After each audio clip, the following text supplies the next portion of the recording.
Hey, all you Hollyweirdos. Welcome to another, yes, long-awaited Minisode episode of Hollyweird Paranormal Podcast. So we wanted to do something a little different since Bryce is taking a much-needed break outside of the country. So I was able to do a little impromptu interview with my friend and creator, Mark Mallman. Mark Mallman is a Minnesota native. He is a film composer, musician, producer, writer, and fellow creepy friend. So let's sit down with Mark as he shares with us his tales of staying in some pretty haunted hotels while touring the US, along with performing at some potentially haunted venues, as we lightly touch on the haunted rumors of some famous music studios. We talk about ghosts, we talk about music, we talk about horror. I mean, that's all that you need, right? Music, ghosts, and horror. So why don't you light up some incense, grab that Himalayan salt lamp, you know the drill, and maybe pump up the volume of your favorite music playlists as we get Hollyweird with musician and creator Mark Mallman.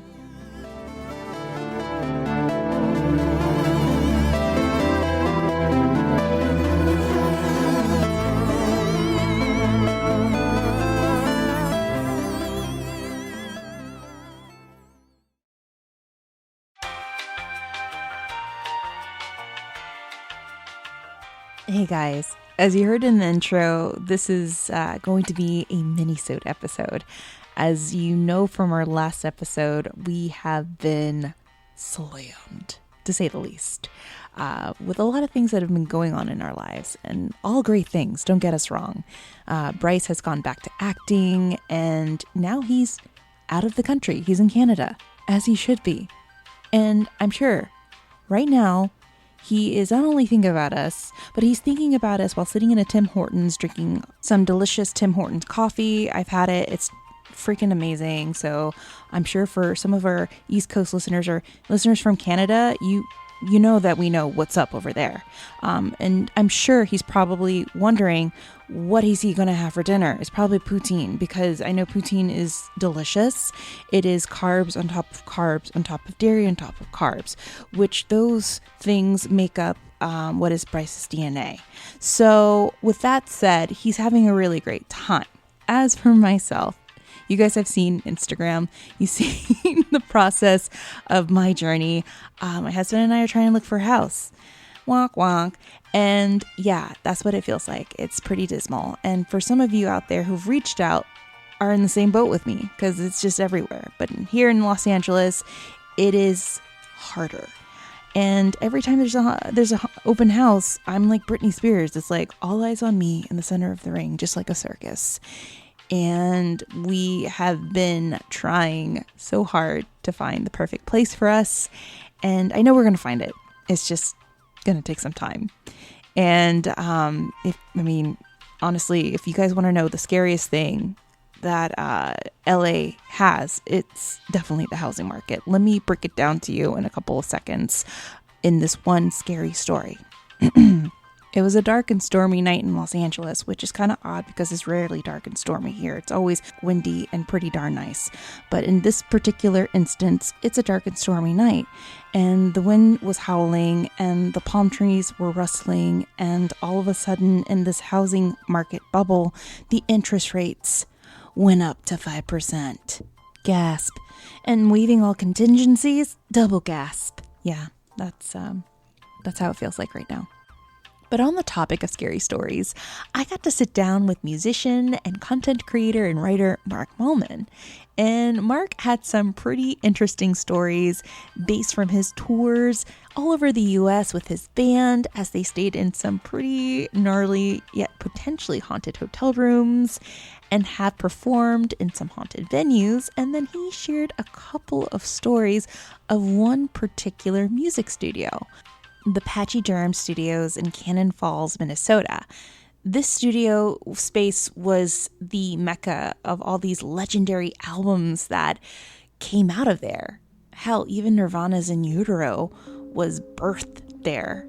And it turns out that not only where there's stories of these great bands that recorded there, but there are also ghost stories. So I did a little more digging, and it turns out that on a little podcast by the name of The Current Rewind, I found an episode transcript. It's episode 2 called The Pachyderm Studio. So in one of their interviews between host Andreas Wenson and famed drummer of the punk rock band Babes in Toyland, Lori Barbaro, Lori goes on to state in the interview that she stayed in a haunted room in the Pachyderm Studios. And this is what she stated. So you could just stay there and eat there, referring to the studio. You didn't really have to leave unless you wanted to get out of there. I don't even think we had a manager at the time. It could have been Tim Carr or our A&R guy, and he knows everything about everything. And so I'm guessing maybe it was him because we were talking with Lee Ronaldo and having somewhere else where instead of going somewhere and staying in a hotel every night somewhere, you just get the whole kit and caboodle. It was really super cool, except for my room was haunted. Then Lori continues stating, I took the one room that was away from everyone else's, and it was in a corner of the house. You go by there and the temperature was always 20 degrees colder, and it was completely haunted. Like I could feel, sometimes when I was laying there, I could feel it go through me like whoosh. I don't know if you've ever experienced anything crazy like that, like spirit going through you or something. I just would think it's all right. It's cool. As long as you don't do anything. I don't really know what it was, but everyone said, oh my goodness, you could feel it. And then Nirvana recorded there, and I was sitting in the living room with them, telling them the whole story. We were sitting there, and they're like, oh yeah, sure, right, whatever. And one of the chairs that was next to the pool just went flying into the pool. They thought that I was doing something because I started laughing because it was like, thanks for the props. It was just one of the chairs that was next to the pool. It was indoors. It just went plop, end quote. And what a coincidence that the drummer of Nirvana, Dave Grohl, will then later own a house in Los Angeles that he claimed was haunted. Not only that, he worked out of a recording studio too that was also haunted. So all of those experiences definitely inspired him to write that horror film that he starred in with the rest of his band, Studio 666, which I highly recommend that you watch. And not to mention made Taylor Hawkins of the Foo Fighters rest in peace. And now, without further ado, here's my little impromptu interview with musician, writer, producer Mark Mallman. And please disregard any outside noise pollution. We actually had this little interview in my car, and even with the windows up, we still couldn't escape one of the main and popular noises that surround Los Angeles. Aside from it being the police sirens, it is the quintessential leaf blower. So please disregard that noise. We couldn't control it. But we hope that you do enjoy this little Minisode interview. He's wonderful. So without further ado, let's get Hollyweird with musician, writer, and producer Mark Mallman. So hey, Mark, share with me your crazy ghost stories. Well, I don't know if I would I kind of believe that if it's really sensational and exciting, it's probably not really true. So my stories might not seem that exciting, but that's more proof that they're real. Right. So, hey, I've been thinking as we've been talking about, I toured America for 10 years, and obviously, a lot of it was just roadhouses. I mean, like 6 months a year, we would go out and just hit the bars of the country. And of course, I come from Minneapolis, where we have a famed rock and roll ghost that haunts the basement of the First Avenue nightclub, which Prince used to own. I don't know if you knew that, but I had no idea about that. Yeah. Is it Prince? No, it was before Prince. It used to be a bus station. Oh, wow. And so staff members and in the basement, people have seen it, and just it's pretty commonplace in Minneapolis that it's haunted. I have never encountered that ghost. One time, there is a hotel, and you probably know this, a haunted hotel in Flagstaff, Arizona called the Hotel Monte Vista. Yes. Yes. So yes. I have a drummer, Aaron, and he grew up on a farm, and he's one time we laid down to sleep, and I said, are you worried about tomorrow? Are you worried about the show tomorrow? And he said, Mark, when it's time to go to sleep, I close my eyes and I go to sleep. I don't waste my time thinking. So he's like a Minnesota farm boy.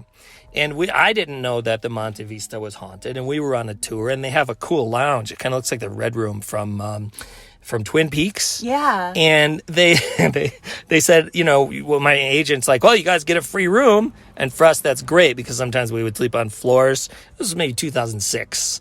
And so we get to the Monte Vista, we load in, and the person who set us up said, yeah, go to the front desk. They got the key to the band room. Right? Figures they put the band in the haunted room. They do. So, there's always a catch. I know, right? So he gives us the key, and we walk down to the down the hallway to this room in this historic hotel, and we open it, and it's not even a hotel room. It's just like a room with kind of a damp smell and 4 bunk beds, right? And I look at my drummer, and he goes, I'm not staying here. And I said, this is the guy that when we sat on the edge of the Grand Canyon together, he said, that's a pretty big hole. So he's just like very, very serious about everything. Mm-hmm. He's funny guy. But he said, I'm not staying here. And I said, why? I said, I don't know why. I'd never, ever done anything like that. I don't know why, but I'm not staying in this room. So we ended up staying with a friend that night. And then I went online and I researched, and the dang hotel is haunted. And he was psychically spot on, because I didn't feel insane. It was a creepy vibe in there, but you guys didn't see anything or sense anything, but you definitely felt like the room was off, huh?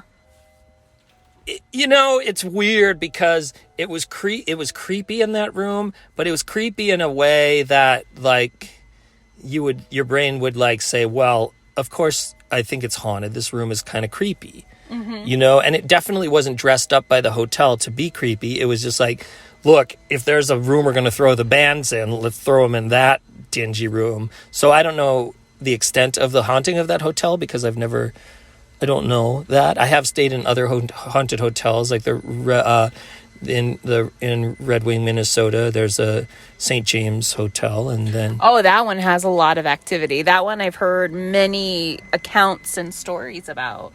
Yeah. Most recently, I went to stay there, and they were under new management, and I said, what's the ghost stuff? And the woman behind the front desk said, well, we're not allowed to talk about it anymore. A lot of establishments are like that. I know the Driscolls like that as well. Oh, they prevent their workers from sharing any of their experiences or ghost stories with the public.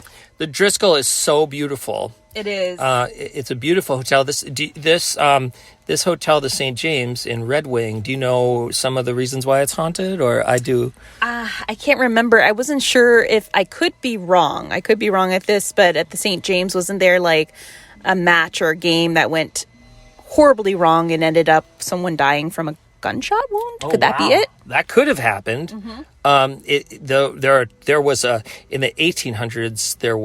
There's where the Mississippi goes down and divides Wisconsin and mm-hmm. Minnesota. It gets so wide at one point that it becomes a lake. There's no current anymore, and it becomes something called Lake Pepin. And there was a ferry that would take workers from Lake Pepin, the city, or Lake City. It's called to, I don't know, maybe some factory or something like that. I don't know. It was I don't really know why, but it capsized and 80 people died. And they needed somewhere to store the bodies. And the St. James was the coldest basement they could find. So they stored the bodies there for people to, I don't know, to get them or what. To identify them. So that's one of the lore. I don't know if that would make ghosts hang out there, but the main ghost, they said, is in a specific room, and it's the woman who ran the hotel, who gave birth to 5 kids in there. And they said, the worker at the front desk said to me that the old manager is very picky about the Christmas tree, and if she doesn't like the ornaments or whatever, they fall off. Wow. Mm-hmm. And then there's other story of a floating head in the basement. Oh, so, perfect. I don't know. Isn't that every basement? That's every basement. Is that a floating head? Yeah. You just ignore it. It just doesn't bother you. You get used to it. The other ghost, I don't know if. So there was. a record label in Minneapolis in the 80s and 90s, and it was called Twin Tone Records, and they put out the Replacements, and they put out a lot of like Minnesota indie stuff, I believe The Suburbs, and I'm from Minneapolis, so I know a lot about this label, and then eventually they moved into now what is it, is it a funeral home where they burn bodies? Yes, it could be a funeral home. I know that they do so they moved into what would be a decommissioned funeral home, and they moved all their offices. So it was this cool building, old building, and it had like a drive-through, area for the hearse to park, and it had a room with the big furnace in it, and I think and there were lots of record labels in there, and Twin Town. It was called the Twin Tone Building, and that was the main big label. And then Lori Barbero of Babes in Toyland had a label called Spanish Fly, and it was in there. And Restless Records did like metal and stuff. And so one night there was this booking agent and me, and we were partying upstairs, and the offices were closed, and upstairs there wasn't offices. It was just kind of storage. And we were just partying, and I got this like really weird feeling, and I started getting scared because your spidey senses were going off the radar. Maybe. I mean, maybe. And this is a really anticlimactic story. But then we heard, like, coming from a certain area, I heard a slam, and it was like 3 or 4 a.m., and I heard like a slam, like a door, something falling. And I said, is somebody else in here? And he said, no, it's just us. And he said, but it was a funeral home at one time. And I was like, well, dude, what are we doing in here?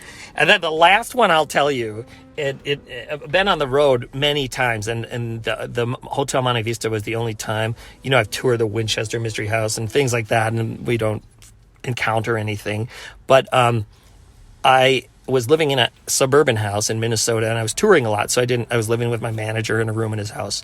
And one day he comes home and he said, hey, I got a job in Chicago. I'm selling the house. You got to move out as soon as you can.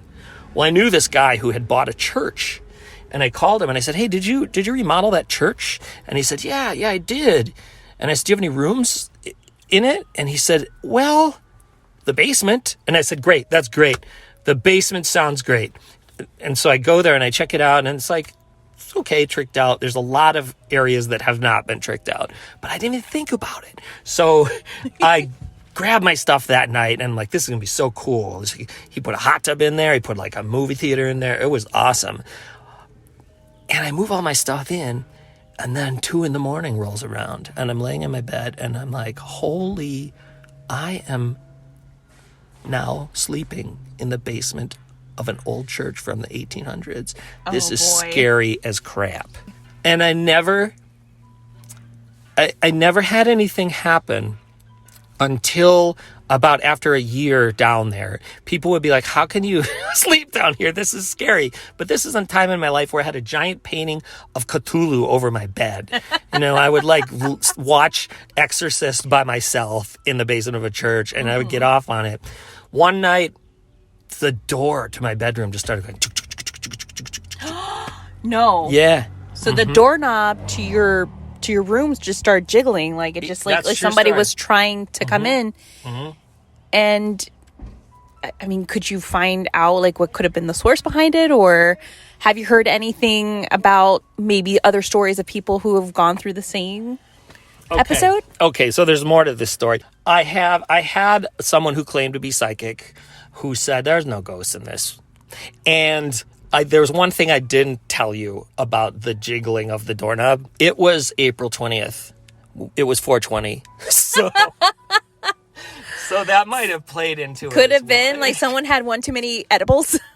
Mark? It might have been that. I distinctly remember the door handle going. I remember that. But it was 420. It's probably a ghost wanting to jam with you. I don't know. Do you have any more edibles, dude? Let me in. I had been drinking, and the person that I was with did not hear it. So, Oh boy. so that's like, that's my most fallible ghost story that I own, which is that one's probably can be proven pretty quickly to be just my mind, but I can't say that my drummer's mind was off when he said, I'm not staying in this room in this hotel in Arizona. So I think that one was a bad vibe. That's probably the extent of my paranormal stories. Sucked me dry. What has anyone ever experienced anything in the basement of that venue that you played in Minneapolis? Sure, that First Avenue. Mm-hmm. Yeah. Has anyone had like a story they shared with you that was like out of this world? There's a lot of stories. But which one was the one that really stuck with you? I can't say that, it has become so storied in my city that you hear stuff and you don't know, is this the telephone game? Is this a story that was built upon a story that was built upon a story? So it's a woman and people have seen her in the bathroom and they have someone I think has seen her walking down the stairs. It's pretty easy. It's on a lot of like Minnesota's Most Haunted. There's a lot of accounts of what people have seen, but you often wonder like, the good thing about being a ghost in the biggest nightclub in the city is you get to see every show. Okay. No cap on that one, but that has got to be like the coolest situation. You can float above the audience. You got the best spot, right, for Iggy Pop, and but you don't have to wait in the lines of the restroom. But it I think mostly the staff has been. And again, it's not like something where anyone was hassled. They just see something or they feel something. But the basement is obviously where the least amount of energy. You'd think, wouldn't you think that a ghost would have to be pretty strong to manifest in a place that has that much volume? When I think of venues like that, especially like theaters and like you mentioned, roadhouses and also venues, there's so many people coming in and out of there. So they're bringing so much energy. And then I had also this discussion with another musician who said, us musicians, we're very spiritual. Like we're very open because we're so creative. We're coming up with these lyrics. We're covering up with these hooks. And that is something very spiritual to a lot of us. So when we get to manifest that on stage, that could culminate so many things or attract certain energies or possibly entities in that case. Yeah. There's the studio in Cannon Falls, Minnesota, Pachyderm Recording Studios, where Nirvana recorded In Utero, is haunted. I don't know if you know that or not. No, I did not. Yeah. Let's talk about that. I don't have any experience directly. I've been there. I know the designer of the studio, and I know many people who've recorded there.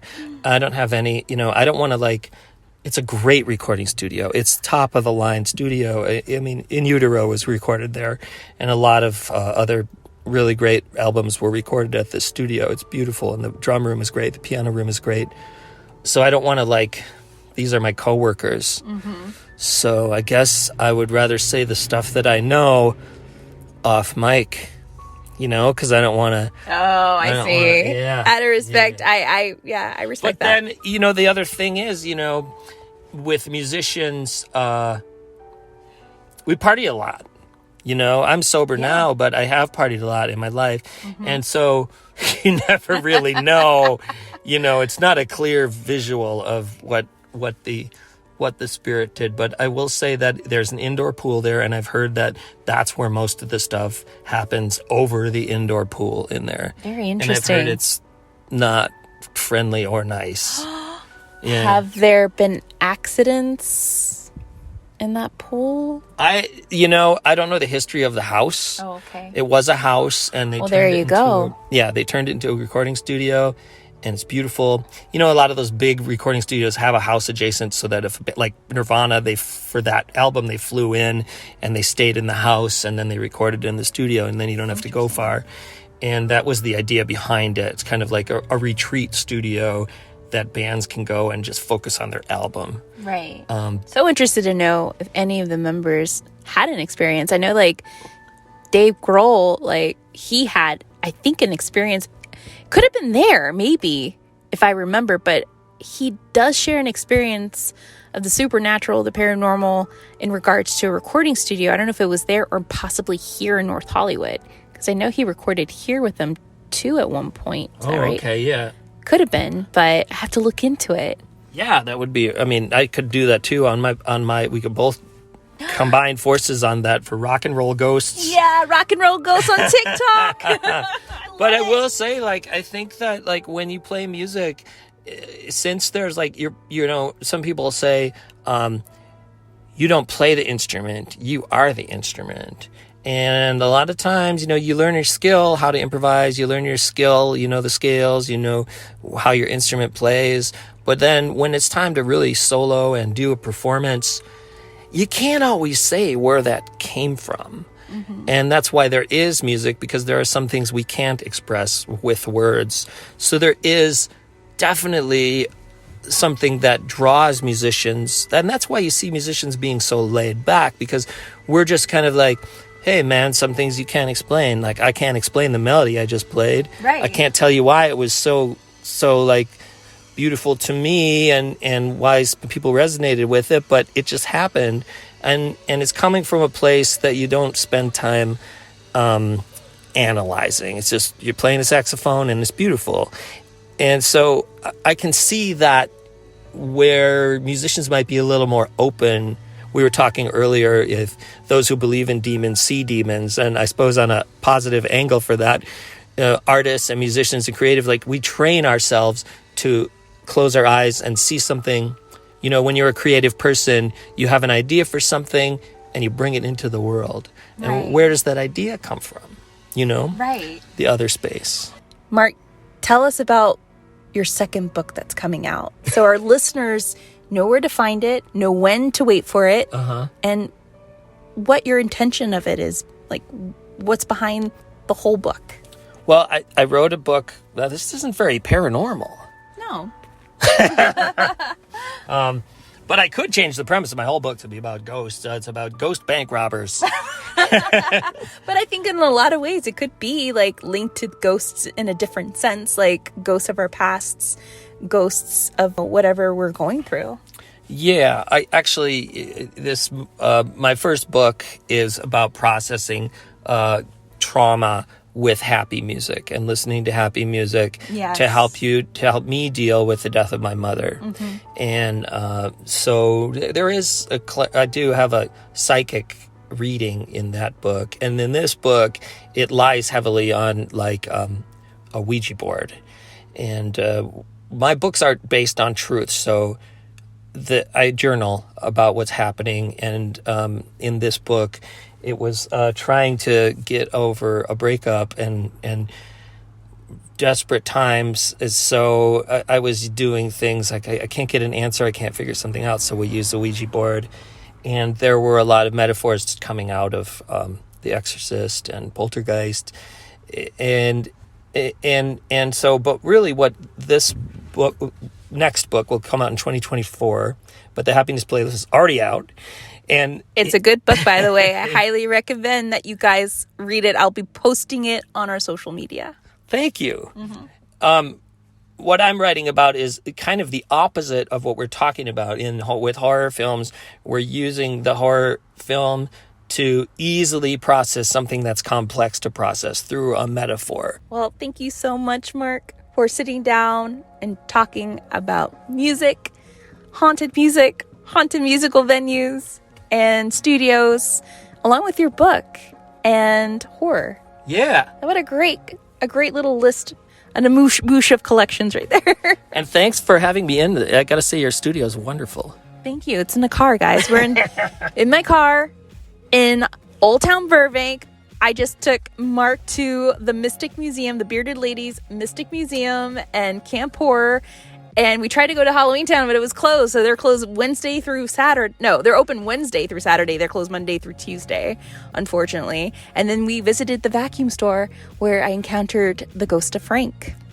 So there you have it. We got a lovely day. It was a very lovely day. And you're a lovely friend. Thank you so much, Mark. Thank you. Where can people find you on social media? I'm lucky. I beat all the other Mark Mallmans in the world. Woohoo! Every time a new social comes out, I get there before the other Mark Mallmans. Hell yes. There's one in Australia, and I'm sorry, Mark, but I just MarkMallman on every social you can think of. Yes, we'll be tagging him on our socials, guys. You could follow him at Mark Mallman on TikTok as well. He does some amazing TikToks in regards to songs and musicians, and it's just so beautiful. The messages that you have within those TikToks are absolutely beautiful, and it's perfection. Thank you. You're very welcome. All right, guys. Always remember to stay well and stay Hollyweird.